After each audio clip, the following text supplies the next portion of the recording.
Hi everybody, I am Patrick, that's Brian, and this is Corey. Together we are Just Got Played. We're at the Cloak & Blaster, we just got done playing Krtoffelkrieg. Gesundheit. Join us for Krtoffelkrieg at the Cloak & Blaster on Just Got Played. Jawohl.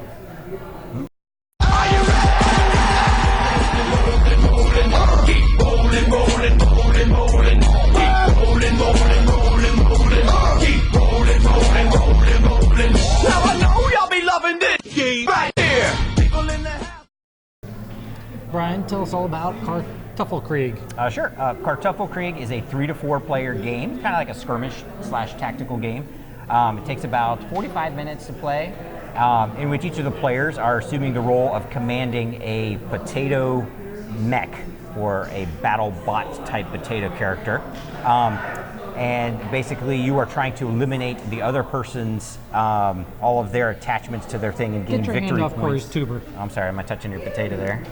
And we ran out of potatoes, so I brought an apple. So almost any kind of fruit or vegetation can supplant a tomato? I don't know if a tomato would work. Be careful if it's juicy, because you could be dealing with all kinds of fleshy bits around here in the juices. Anyway, the end of the game is triggered when basically all of the points of the body. Everyone has, I think, 8 health. So the first person to die essentially triggers the end of the game, and then you check for the victory point conditions, which are there are victory points on these shield tokens, which you can acquire every time you destroy a component that's attached, or one of the attachments. Okay.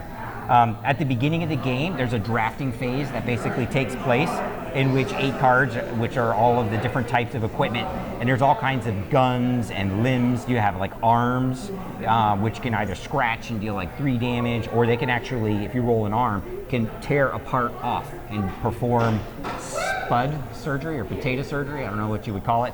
And you can rip off one of their appendages and stick it into your own body there.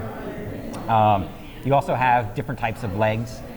You've got your traditional leg, which gives you a little more movement. You have the treads, which move a little less, but you can actually ram the other guy's potatoes, mash his potato, and deal some damage that way.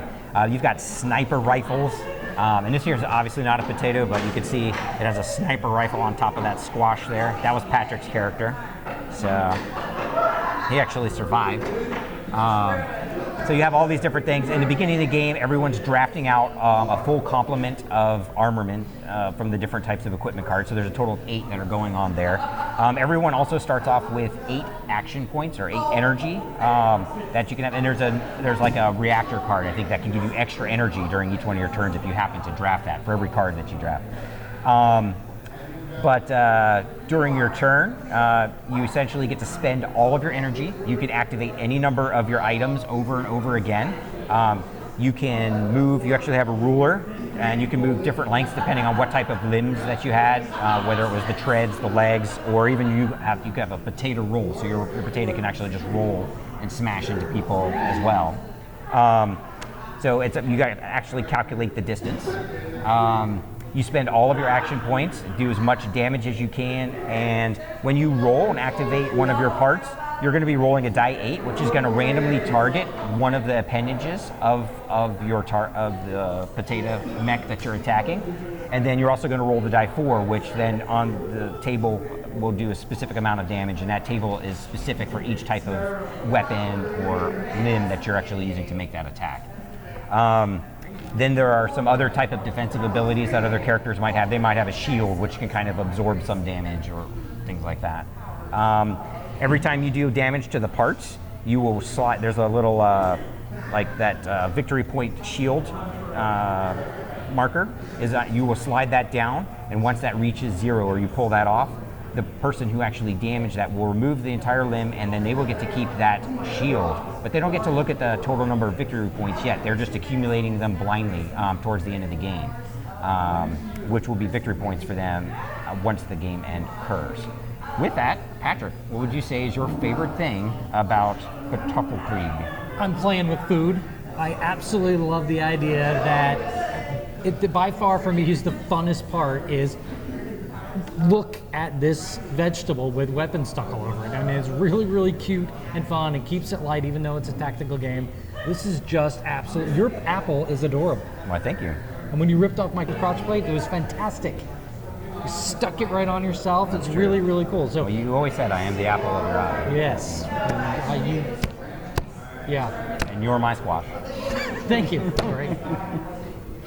Corey, if you had to pick one thing you like the most, One thing I like the most is definitely the player board and drafting your weapons and placing them in one of the triangle locations. You can strategically place your weapons so that maybe you want to make it harder for your opponents to hit your sniper rifle, for example. I really love that drafting and figuring out where you want to put those parts on your potato, squash, apple, ball of clay, foam ball. thing, Other optional things that can receive the parts. Yes.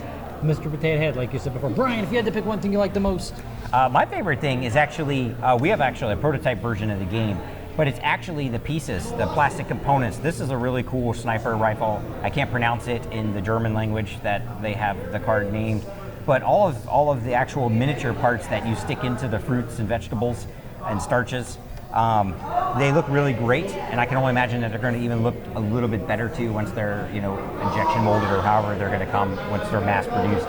So that's my favorite thing, is like the miniature versions. Combining it, you've got like the plastic technology or inorganic look, but then you combine it with the actual organic look itself. It's a beautiful blend. And I guess if you have a blender, you can actually make a smoothie when you're done too. Nice starchy apple squash. a potato smoothie. Yeah.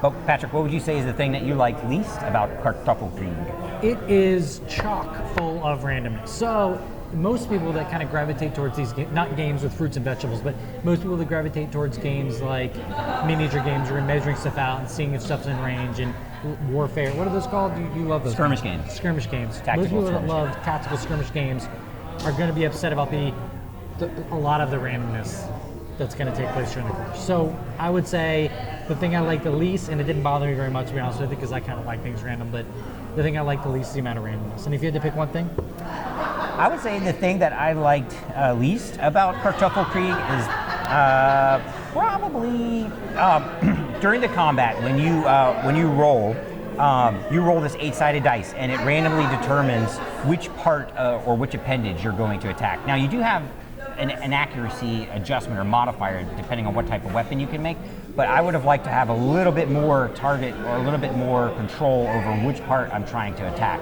especially with those arms that I had when I was ripping pieces off of you and then getting to stick them back into myself. I would have liked to have taken specific ones, but I was limited by the random dice roll of that. I would much rather maybe being able to maybe do less damage or something with a gun and target a specific part or something like that. But that's just... Corey, what would you say is the thing that you liked least? What I like least, I want to see more parts. Like I'm just, I need more parts. In the game. Oh. In the game, maybe some wheels, drills, maybe some vice grip hands or something that you can hold a player and they can't move. I don't know, whatever. But it's on Kickstarter, so maybe those are already in the stretch goals. So drills and pinchers? Pinchers, But yeah. So you'd like to drill people's tubers Straight through. right on through. Mash it. Well, gentlemen, the puns have been outstanding. I mean, absolutely phenomenal. I'm Patrick. That's Brian. That's Corey. This is Krtoffelkrieg, which is on Kickstarter right now. So make sure you jump over there, or Kartoffel rolling over there, potato roll over there, and back for your copy. Mash it up. Thank you very much for watching. Mash. Just got played Maybe mash. at the Cloak and Blaster. We'll see you next time. We hope you watch again. We're gonna eat these fruits and potatoes, vegetables, Scattered, smothered, tubers. covered. I'm gonna grab Corey's tuber. Is that a sweet potato? Everything on Corey's sweet. Or is that a yucca? Yucca? Yucca? You can't even get sweet. Can you get sweet potatoes here? There's something you can't get here. Why are you looking at me? Well, because there's either a sweet potato or yam. You can't get sweet potatoes, you can't get yams.